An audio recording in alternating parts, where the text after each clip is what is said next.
I'm going to tell you a story of a man called Mr. Paul Wright. He died in 1970. He was also known as T.P. Wright.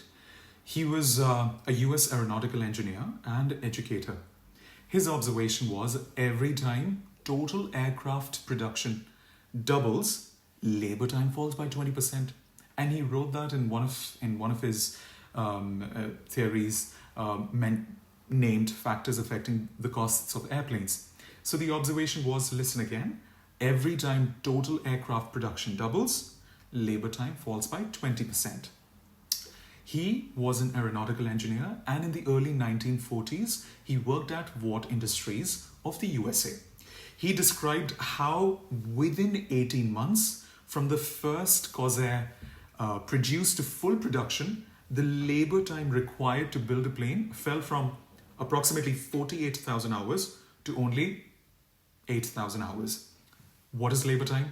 Labor time means the total number of hours needed from all workers to sort of build each plane. Thus, within 18 months, the number of hours fell to approximately 83%, and consequently, the margin, what happened? The margin grew exponentially. So what do we understand from Mr. Paul Wright? Highly scalable businesses exhibit revenues that grow at a much faster rate than simple growth firms. The growth is shown as lower costs or higher revenues, which lead to higher margins. Now, what is margin? Margin is not profit. Margin is the net cash flow that provides a firm with organic capital. Now, the next question is, what is organic capital?